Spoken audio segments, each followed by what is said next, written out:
¿Cómo le va, amigos? Bueno, lamentablemente tenemos en la economía un modelo que está totalmente agotado. Agotado porque no tiene moneda, no tiene la capacidad que debe tener la moneda de un país como reserva de valor. Nadie quiere tener el dinero porque sabe que pierde valor, pierde poder adquisitivo. La gente por eso recurre al dólar, no es que sea fanática del tipo de cambio estadounidense. Lo que quiere hacer la gente es cubrirse y que su poder adquisitivo valga aproximadamente lo mismo a través del tiempo. Tampoco se dan cuenta los gobernantes que hay muchas distorsiones significativas en la economía, sobre todo en el nivel general de ingresos. Hay una distorsión marcada en la distribución del ingreso, que representa el ingreso de todos los argentinos.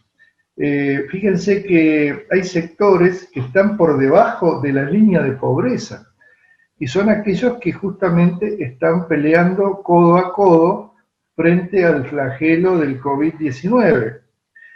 Policías, enfermeros, docentes, empleados de comercio, jubilados, todos debajo de la línea de pobreza, que es la cifra de la canasta básica total, que es de 45.500 pesos. Frente a esto, tenemos a políticos con jugosas dietas que en realidad, si uno saca, como ya lo hemos hecho oportunamente, saca la cuenta de lo que nos cuesta cada senador y diputado, haciendo el cálculo simple de tomar el presupuesto 2021 y dividirlo por la cantidad de legisladores, llegamos a cifras que son realmente lamentables para el resto de la población. Fíjense que 18.000 pesos, la jubilación mínima. Y si uno computa lo que gana un diputado provincial, por ejemplo, por mes puede pagar en la jubilación a 125 jubilados. Un senador o senadora a 280 jubilaciones puede pagar. Ni hablar los diputados y senadores de la nación. Un diputado que gana 6 millones mensuales, o no es que gane, ojo, perdón, me expresé mal, nos cuesta 6 millones mensuales, pueden pagar la jubilación mínima a 333 jubilados.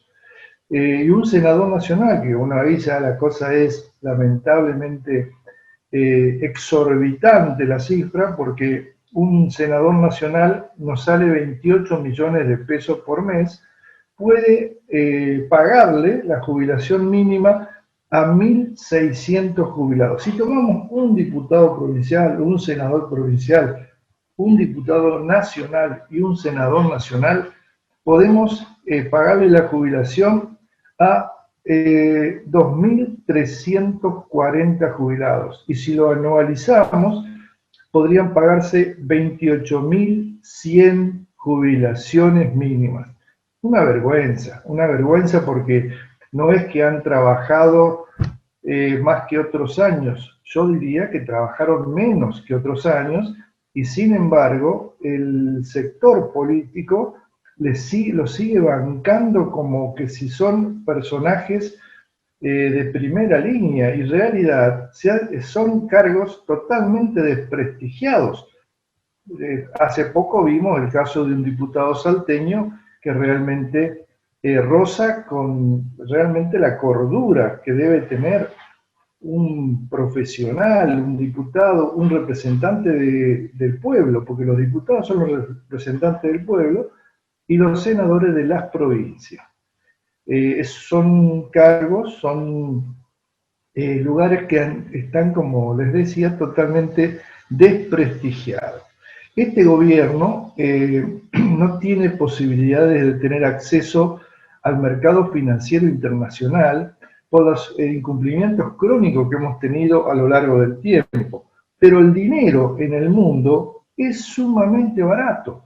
Uruguay, Bolivia, Brasil, Paraguay, Chile, Perú, se han endeudado, digamos, con organismos internacionales al 2, 3 o 4% anual, que realmente representa una cifra insignificante de intereses que podríamos financiar el accionar, digamos, de el gobierno. Obviamente que ningún organismo internacional nos cree ni nos toma, digamos, la confianza necesaria. Por eso no tenemos. Entonces, ¿qué hace el gobierno? Emite una moneda que no tiene respaldo, que es totalmente espuria, que no cumple, como les decía, el requisito de la reserva de valor que tiene que tener una moneda. Entonces, seguimos emitiendo y esto hace de que la inflación se vaya acrecentando. Tampoco podemos contar con el motor que es el campo por permanentes peleas, grietas, la inclusión o la sumatoria de retenciones que hace que al motor de la economía se lo esté castigando. Eso no pasa en ningún país del mundo. Simplemente por una cuestión personal de actual expresidenta que tuvo un importante conflicto con el campo, pero el campo es quien nos está dando de comer, quien genera las reservas que le están faltando al Banco Central. Bueno, estamos en esa situación. Tenemos, luego de la cuarentena extrema y lamentable que hemos tenido, porque no hemos tenido buenos resultados, al contrario, tenemos 80.000 pymes menos y 400.000 puestos de trabajo menos, que se han perdido los últimos 10 meses. Salió los índices de pobreza y de indigencia. La pobreza, 18 millones y medio de personas. El 40,9% es pobre para el primer trimestre. Para el segundo, el 47%. Prácticamente la mitad de la gente es pobre. Y si miramos a los jóvenes menores de 14 años, vemos que 6 de cada 10 jóvenes son pobres. Ahí estamos hipotecando al futuro, lamentablemente. Bueno, les decía lo de la emisión monetaria, más de 2 billones de pesos para apagar el fuego con querosén, porque no le da ninguna solución, ni siquiera a mediano plazo, con una falta de presupuesto, falta de plan económico, no tenemos hoja de ruta, sin camino crítico que nos permita saber a dónde va el gobierno, qué es lo que prioriza, cuáles son los sectores que les interesa, de qué manera nos van a informar de que vamos a salir de esta situación. Bueno, no tenemos eso, tenemos la promesa de las 60 medidas que prometió el presidente y sin embargo hasta ahora no ha habido ni siquiera una cuarta parte de esas medidas. Con una agenda, señores, que tiene más que ver con la impunidad de la vicepresidenta que con una salida exitosa que podríamos tener en nuestro país o en nuestra economía. Con todo este panorama, vamos indefectiblemente, porque es lamentable que lo tenga que decir, a otro ajuste, de evaluación, cambio de la moneda, sacar ceros. Y fíjense, nosotros hemos agregado 13 ceros a la moneda. Hemos destruido 5 monedas. La moneda nacional desapareció, la moneda o el peso ley 1888 que desapareció, el peso argentino, recuerdan ustedes, también desapareció, el austral, otra moneda que la cambiamos porque desapareció por la falta de poder adquisitivo, y este que está agonizando, el peso actual que está tremendamente agonizando. El problema central que tenemos es que hay más egresos que ingresos en el gobierno. O sea, tenemos déficit fiscal. Ese déficit fiscal implica que deberíamos hacer una reforma del Estado, una reforma impositiva y una reforma laboral para poder, digamos, hacer frente a ese déficit y evitar que siga existiendo ese déficit. Necesitamos tener superávit. Bueno, los políticos ven un gran costo fiscal para llevar a cabo estas medidas. Sin embargo, no se les cae una idea, porque no es tan difícil pensar que se pueden transferir todos los planes que se han otorgado a la gente que no tenía ingreso, transferirlos al sector privado mediante una actividad que podía ser monotributista y en un montón de oficios que se pueden llevar adelante. Por ejemplo, electricista, mecánico, mozo, plomero, pintor, servicio doméstico para las mujeres, cocinera, personal de limpieza. También tenemos remiseros, taxistas, albañiles, etcétera.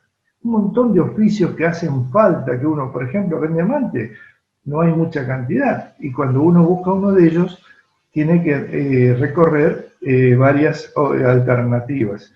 De esta manera, se podría establecer promociones de empleo para las empresas que lo toman por 6 meses que no paguen aportes o 12 meses según la cantidad de personal que tome, que estuvo cobrando planes sociales, y una vez que terminan el curso, que comienzan a trabajar, digamos, sacarle el plan. De esta manera vamos a reducir una gran cantidad, más de 20 millones de personas que están cobrando planes o tienen algún tipo de relación con el Estado. Respecto de la reforma impositiva, hay que desregular un poco los impuestos. Tenemos más de 160 impuestos. Habría que reducir el IVA, por ejemplo, al 10%. ¿Qué pasaría? Inmediatamente bajaría los precios de los productos y aumentaría el consumo. Y se gastaría lo mismo, pero en una mayor cantidad de unidades.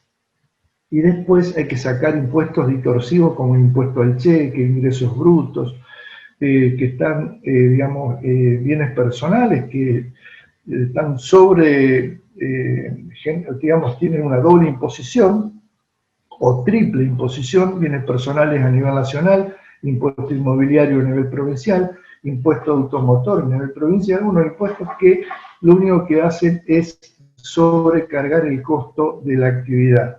Y la reforma laboral es simple, tratar de hacer más accesible a la empresa, tener un contacto directo el personal con la empresa, no los sindicatos deberían desaparecer porque lo único que hacen es con el verso de que defienden los intereses de los trabajadores, se han enriquecido, los trabajadores se han empobrecido y el que paga toda esta fiesta es el empresario. Tenemos que hacérsela más fácil. No podemos seguir pensando en que de esta manera, que cuando uno toma un empleado paga prácticamente 2 sueldos, entre el sueldo propiamente dicho y las leyes sociales. Eso no puede existir más. Si queremos ser competitivos hay que sacar los costos que generan regulaciones y problemas que hacen que sea mucho más cara la contratación. Teniendo superávit fiscal, llegando al superávit fiscal, se puede pensar en crecer a través del sector privado, propiamente dicho, y, o sea, las pymes y el campo. No solamente el campo, sino actividades agroindustriales, como el aceite, la de soja, entre otros. Los políticos no lo ven como una alternativa porque sería tener un costo muy elevado con sindicalistas, con empleados públicos, etc. Lo que pasa es que también hay que pensar que los propios políticos están tranquilos porque están cobrando un jugoso ingreso, cosa que la mayoría de los argentinos no los tenemos. Esta falta de solidaridad es lo que nos pone mal a todo lo que entendemos como es el problema. Muchas gracias y nos vemos la semana que viene.